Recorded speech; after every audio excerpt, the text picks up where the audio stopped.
question.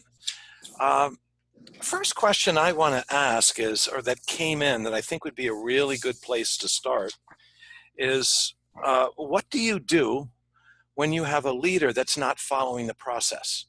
You know, they talk a great talk, you know, you had your first coaching session, I'll do this, I'll do that, but as the process goes along, they're not doing what they're supposed to do, and it's causing turmoil and maybe some drama. So Chris, that's question number one.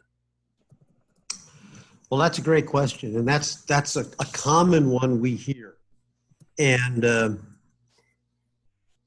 I'm going to tell you how I do it, and you can extrapolate out of that what needs to be done.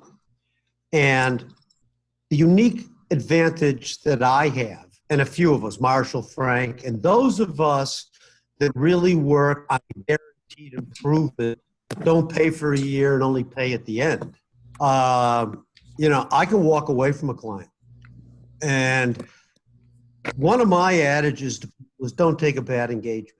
Now, to answer your question, what do you do when somebody is not following the process? I think the first question you have to ask yourself is, what part of this problem do I own?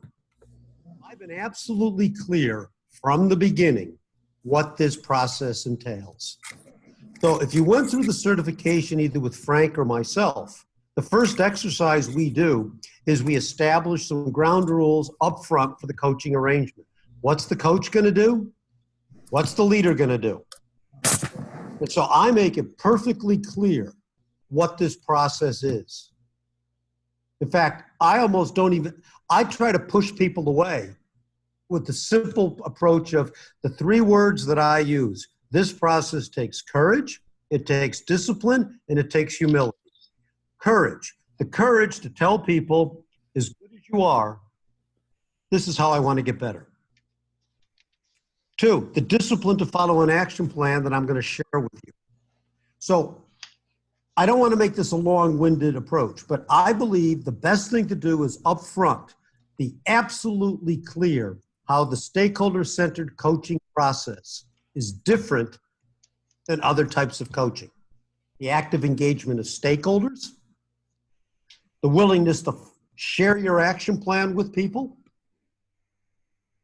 checking in with them on a regular basis and asking, notice the difference, and doing the mini surveys. And I like to tell people right up front, this takes some courage on your part, right. And a lot of people are not ready for this approach. If you want it all confidential and nobody knows and it's all clandestine, that's not the approach I use.